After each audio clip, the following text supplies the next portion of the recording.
ولقد يسرنا القرآن للذكر فهل من مدكر.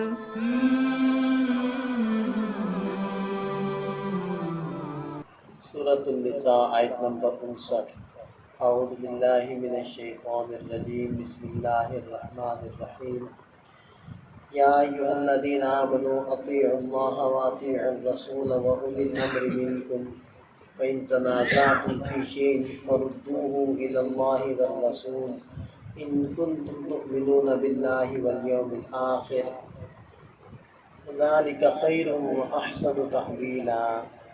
اے ایمان والو، اطاعت کرو اللہ کی اور اطاعت کرو رسول کی، اور تم میں سے جو حکمران ہیں ان کی اطاعت کرو. فإن تنازعتم، پھر اگر تمہارا جھگڑا ہو گیا کسی معاملے میں تو اس کو لوٹاؤ اللہ اور اس کے رسول کی طرف، اگر تم اللہ پر اور یوم آخرت پر ایمان رکھتے ہو. یہ بہتر ہے اور انجام کے اعتبار سے اچھا ہے. جیسے کہ سابقہ آیات میں یہ بات گزری کہ امانت کو ان کے اہل کے حوالے کرو. اس میں سے ایک عہدہ بھی ہے کہ عہدے بھی جو ان کے اہل ہوں، صلاحیت موجود ہو، ان کو دو. اس کے بعد کیا کرنا ہے کہ معاملات کے اندر سب سے پہلے تو اللہ کی اطاعت کرنی ہے اور پھر اس کے بعد رسول صلی اللہ علیہ وسلم کی اطاعت کرنی ہے. آپ آیت مبارکہ میں غور کریں کہ دیکھیں ارشاد فرمایا اطیعوا اللہ و اطیعوا الرسول و اولی الامر. کہ دیکھیں لفظ اطیعوا یہ لفظ اللہ سے پہلے لگا ہے، لفظ رسول سے پہلے لگا ہے، اور اولی الامر کے شروع میں نہیں لگا. یا تو دیکھیں نا صرف ایک مرتبہ آ جاتا یا ایھا الذین آمنوا اطیعوا اللہ والرسول واولی الامر منکم، یوں ہوتا. یا پھر تینوں کے ساتھ آتا یا ایھا الذین آمنوا اطیعوا اللہ واطیعوا الرسول واطیعوا اولی الامر منکم. لیکن ایسا نہیں ہوا، اللہ کے ساتھ بھی اطیعوا ہے، لفظ رسول کے ساتھ بھی اطیعوا ہے، اور اولی الامر کے ساتھ اطیعوا کا لفظ نہیں ہے.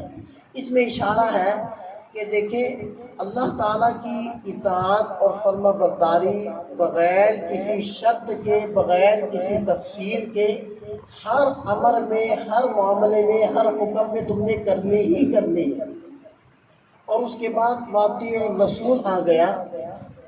اس کا بھی یہی مفہوم ہے کہ رسول کی اطاعت آپ صلی اللہ علیہ وسلم کے ہر حکم کو ماننا ہے بغیر کسی تفصیل کے. لیکن اس کے بعد اولی الامر کے ساتھ اطیعوا کا لفظ نہیں آیا، جس میں اشارہ ہے کہ اولی الامر کی بات تو ماننی ہے، لیکن کب؟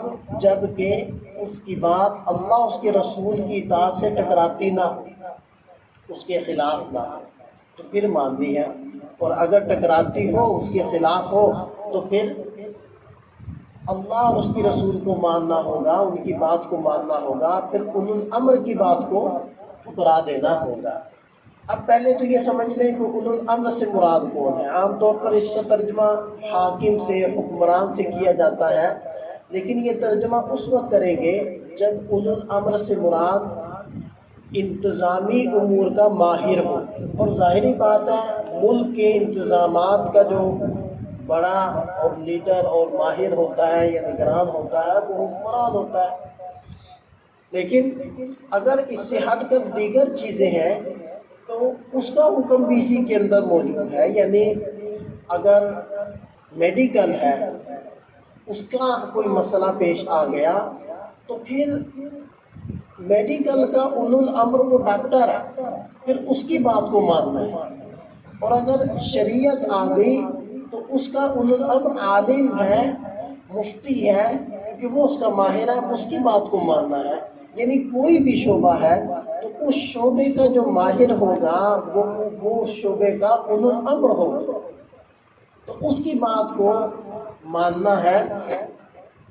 بس اس میں شرط یہ ہے کہ اس کی بات اللہ اس کے رسول کے کسی حکم کے مخالف نہ ہو یا کسی حکم کے مقابلے میں نہ آتی ہو، تو پھر اس کی بات کو لینا ہے، ورنہ پھر اللہ اس کے رسول کے حکم کو لینا ہوگا. فَإِن تَنَازَعْتُمْ، یہ بھی اسی بات کی وضاحت کر رہا ہے عیسیٰ پھر اگر تمہیں جھگڑا ہو جائے فی شیء کسی معاملے میں، کہ جھگڑے سے مراد وہی ہے کہ اولو الامر کہتا ہے کہ یہ کرو اور اللہ کا حکم دیکھا جائے تو وہ اس سے برعکس ہے، یا رسول صلی اللہ علیہ وسلم کا فرمان اس کے برعکس ہے، تو فردوہ الی اللہ والرسول، تو اس معاملے کو لوٹا دو اللہ اس کے رسول کی طرف۔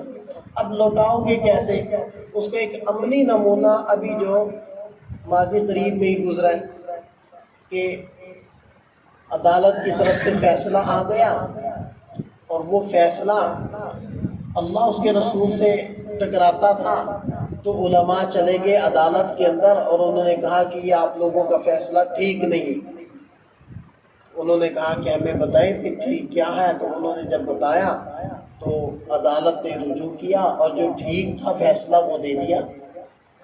تو اس کا اگر جھگڑا ہو گیا، یعنی حکمران کہتا ہے کہ یہ بات مانو، دیکھیں اگر جب تک حکمران کی بات یا اولو الامر کی بات اللہ اس کے رسول سے ٹکراتی نہیں ہوگی، اس وقت تک تو اسی کو مانا جائے گا، اسی کی اتباع کی جائے گی۔ لیکن جب ٹکرانے لگے گی تو پھر ہم لوٹائیں گے اللہ اس کے رسول کی طرف، لیکن یہ لوٹائے گا کون؟ یہ عدالتیں لوٹائیں گی۔ ہم نے جانا ہوگا عدالت میں، اور ہمارے قانون کے اندر یہ بات لکھی ہوئی ہے کہ حاکمیت اللہ کو حاصل ہے، لہذا اللہ کے حکم کے مقابلے میں کسی بھی فیصلے کو قبول نہیں کیا جائے گا۔ یہی وجہ ہے کہ موقع بموقع علماء وہ عدالتوں کے اندر جاتے رہے ہیں اس مسئلے کو لے کر کہ سود کے حکم کو اور سودی نظام کو ختم کیا جائے، کیونکہ یہ اللہ اس کے رسول کے جو حکم ہے فیصلہ ہے اس سے ٹکراتا ہے۔ تو اسے ہمیں بات پتہ چل گئی کہ جب فیصلہ کروانا ہو تو ہم نے عدالت میں جانا ہے، اور وہاں جا کر پھر ہم نے ان کو مجبور کرنا ہے کہ وہ اس معاملے کو دیکھیں اور شریعت کے روشنی کے اندر اس فیصلے کی نظر ثانی کریں اور اس کو واپس کریں اگر وہ ٹھیک نہیں ہے۔ ان کنتم تؤمنون باللہ والیوم الآخر، اگر تم اللہ پر اور یوم آخرت پر ایمان رکھتے ہو تو پھر تم نے یہی کرنا ہوگا۔ ذالک خیر، یہ بہتر ہے، وَأَحْسَنُ تَأْوِيلًا، اور انجام کے اعتبار سے اچھا ہے۔